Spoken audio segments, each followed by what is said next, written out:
I loved that she was still Snow White in a movie that was so trying hard to not be Snow White. Do you know what I mean? I don't like rebellious nature when it doesn't come from somewhere real and for a reason. I think everything you think about Snow White is there. She's basically, I mean, her characteristics are pretty straightforward. She's good. She's a good person, and she's very selfless, but not ultimately. I think that to humanize her was really exciting, and also to put Snow White in a position where she needed to really fight to stay alive and keep those qualities instead of becoming gruff and becoming overtly aggressive. There's no satisfaction in the violence. Do you know what I mean? That's what I loved, is that it was she always stayed herself, yet she found that she could be stronger than she was in the beginning. Because being locked up for all those years really hasn't dampened her spirits in any way, has it? How much did you enjoy the sort of feisty side of her and the physicality of the role?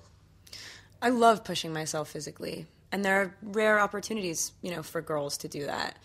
I think it's so cool to watch genuine discomfort and like genuine fear on people's faces, and I think the reason they hire these big guys to do these action movies is because it's hard, and you need to be strong and fast, and like you just need to have a lot of endurance and confidence, like a lot of commitment, because you're not faking it. And if you are, then it's a different type of movie. Now, just rewatching the moment when you come face to face with the troll and you do look suitably scared. That is a massive creature, isn't it? And it looks wonderful. How impressed are you with the finished look of the film? It looks stunning, doesn't it? It's such a rare and completely like uplifting and motivating experience to watch something come to fruition in the way that you always wanted it to be.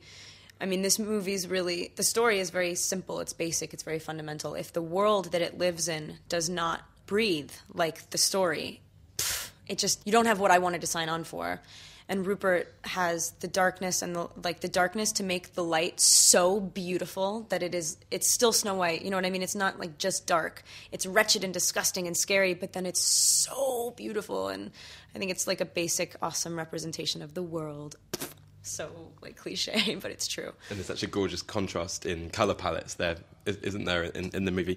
And some of the UK's finest acting talent appear as the dwarves. I just wondered how much you enjoyed those scenes with the diminutive but, very tough heroes and the talent who portray them.